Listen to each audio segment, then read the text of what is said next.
અને પાંચમો મુદ્દો વડોદરા કલેક્ટર કચેરીને બોમ્બથી ઉડાવી દેવાની ધમકી ભર્યો ઈમેલ મળતા જ વહેલી સવારે તંત્રમાં ભારે દોડધામ મચી ગઈ હતી। ઈમેલમાં બપોરે 1 વાગ્યા સુધીમાં કચેરી ખાલી કરાવવાની ચેતવણી આપવામાં આવી હતી। ધમકી મળતાની સાથે જ અકુટા પોલીસ, એસઓજી, ક્રાઇમ બ્રાન્ચ તેમજ બોમ્બ અને ડોગ સ્ક્વોડની ટીમો તાત્કાલિક સ્થળ પર પહોંચી ગઈ હતી અને સુરક્ષાના પગલે કલેક્ટર કચેરીમાં અરજદારોનો પ્રવેશ બંધ કરી દેવામાં આવ્યો અને અંદર બહાર સઘન ચેકિંગ હાથ ધરવામાં આવ્યું હતું અને પોલીસનું કહેવું છે કે કોઈપણ પ્રકારની શંકાસ્પદ વસ્તુ મળી આવી નથી।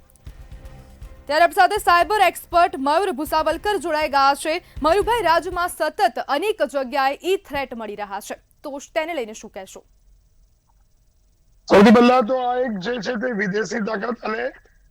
એના અમુક જે દેશમાં જ એમના જે લેન્ડર્સ છે એ લોકોનું આ મિલીભગત છે અને આ થ્રેટ્સ સતત ચાલતા આવ્યા છે અને આ લોકો જે મેલ સર્વિસનો ઉપયોગ કરે છે એ મેલ સર્વિસ એવી હોય છે કે જે આ મેલને એમની આઈડેન્ટિટીને એનોનમસ રાખે છે અને એમની આઈડેન્ટિટી રિવીલ નથી થવા દેતી અને એને કારણે આ લોકો જેમ તેમ સંસ્થાઓના જે પબ્લિક ડોમેનમાં ઈમેલ એડ્રેસ પડેલા હોય છે તેનો ઉપયોગ કરીને સતત લોકોને હેરાન પરેશાન કરતા આવ્યા છે। તો આ આખી આ લોકોની મોડસ ઓપરેન્ડી એવી જ પ્રકારની હોય છે કે જેમાં થ્રેટ્સ મેલની અંદર એકને એક પ્રકારનો મેલ અલગ અલગ સંસ્થાઓને મોકલવો અને જનરલી સવારના ટાઈમમાં મોકલવો કે જ્યારે સંસ્થા ખુલ્લી જ ન હોય અને જ્યારે કોઈ વ્યક્તિ મેલ ચેક કરે ત્યારે આ એક પ્રકારનું જે ઇમરજન્સી જેવું એક વાતાવરણ ઊભું કર્યું। મયુરભાઈ, શું સાયબર સેલ હવે જે ઈ થ્રેટ આવી રહ્યા છે તો તેની પેટર્નને જાણી શક્યું છે કે કેમ?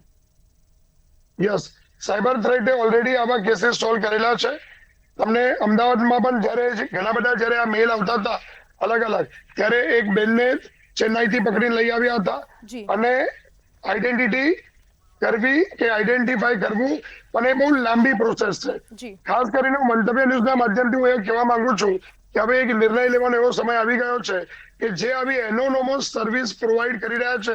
એ ગેટવેઝને, એવી વેબસાઇટને, એવા ડોમેનને અને એવા ટ્રાફિકને ભારતની સાયબર ડોમેનમાં આવતા રોકવો એ અત્યંત આવશ્યક થઈ ચૂક્યો છે અને આની જે પ્રોસિજર છે બેન એ પણ બહુ ડિફિકલ્ટ હોય છે। આવા એનોનોમસ જ્યારે મેલ આવતા હોય છે ત્યારે સૌથી પહેલા મેલનું એક હેડર એનાલિસિસ કરવામાં આવતું હોય છે ઇન્વેસ્ટિગેશનમાં। હેડર એનાલિસિસમાં ખાસ કરીને જે આવા થ્રેટ મેલ હોય છે એ લોકો જ્યારે આવી એનોનોમસ મેલ સર્વિસ યુટિલાઇઝ કરતા હોય છે ત્યારે એમની ડિટેલ્સ મેળવવા માટે જે પણ ઇન્વેસ્ટિગેશન એજન્સી છે તેને જે તે સરકારને કાં તો બીજા દેશને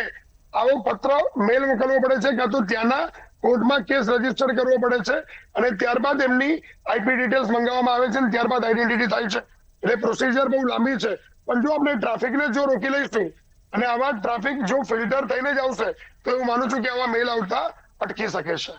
જી બિલકુલ મયુરભાઈ, જોડાવા બદલ આપનો